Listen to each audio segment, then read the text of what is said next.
et du Fils et du Saint-Esprit. Amen. Le bien de mon Père.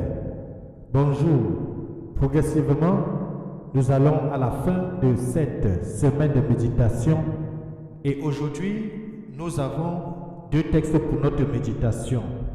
La première lecture est la suite de la lecture du premier livre des martyrs d'Israël au chapitre 4, les versets 36 à 59. Dans ce passage, nous allons voir comment le peuple, Juda et ses frères, vont inaugurer et dédicacer l'autel. Et ils vont célébrer la dédicace de l'autel en offrant dans l'allégresse, en offrant dans la joie des holocaustes. Le bien de mon Père, cela va nous permettre de considérer l'autel de l'Église, le lieu où le sacrifice est offert, avec beaucoup de considération. Nous pouvons, si nous avons déjà eu à assister, lors d'une dédicace, on voit le rituel qui est fait et on voit le feu qui est mis sur l'autel, l'huile qui est loin de l'autel. Bref, c'est un événement important de la foi et c'est un lieu important à respecter.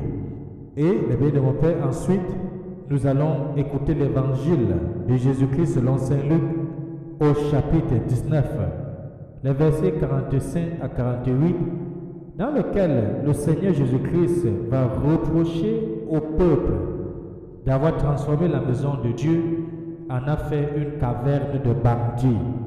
Oui, l'Église est un lieu de prière, mais d'aucuns l'utilisent comme un lieu pour les affaires.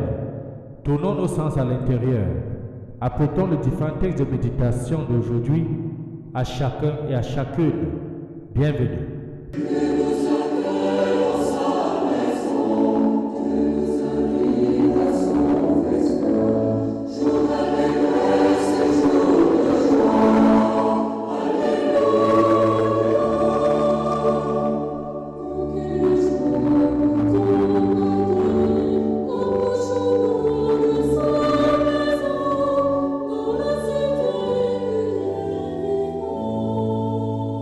De mon Père, tournons-nous vers l'Éternel des armées et prions. Sois favorable à nos prières, Seigneur, et par l'intercession de Sainte Cécile, daigne les exorcer. Par Jésus le Christ, notre Seigneur et notre Dieu, lui qui vit avec toi, Dieu, pour des siècles et des siècles. Amen. Ouvrons nos Bibles au premier livre des martyrs, au chapitre 4, les versets 36 à 59. Et ensuite, nous allons méditer l'évangile de Jésus-Christ selon Saint Luc au chapitre 19, les versets 45 à 48. Bonne méditation.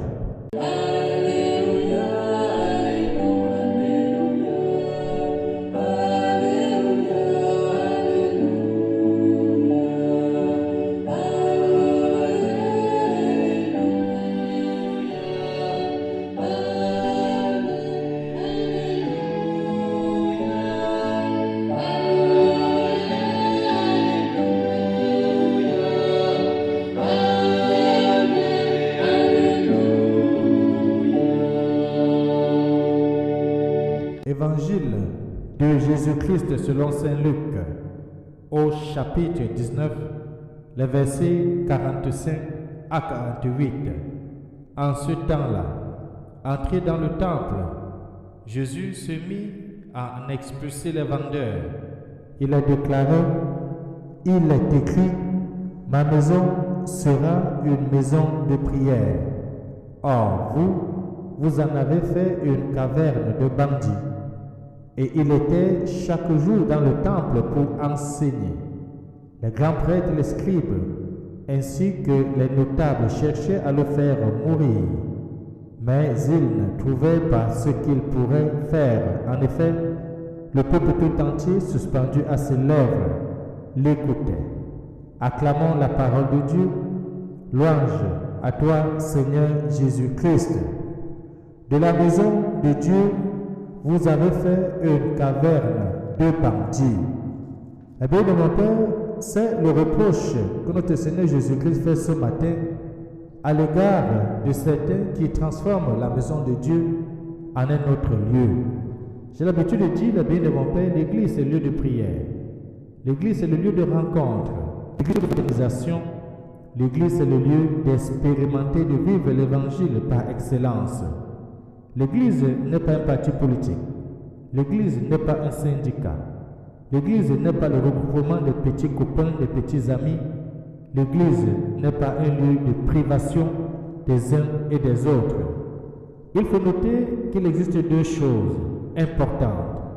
D'un côté, Dieu, la vie dans une démarche contemplative et créatrice, le don, le partage des biens, l'action de grâce, c'est-à-dire merci pour tous les bienfaits. Et de l'autre côté, il y a Mammon. Mammon, que nous savons, le démon, le malin, avec le prestige, la possession, le profit, le goût du pouvoir. Autant dire avec Mammon, c'est la mort.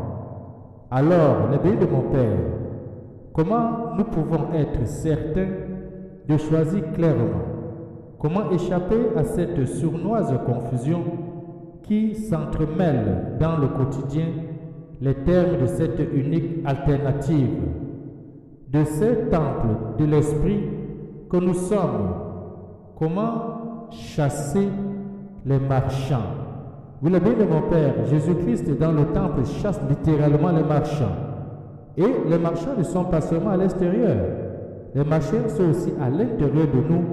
Lorsque nous sommes orientés, lorsque nous avons un penchant vers le gain, vers le profit, lorsque nous avons un penchant vers notre ego, lorsque nous avons un penchant sur notre propre personne.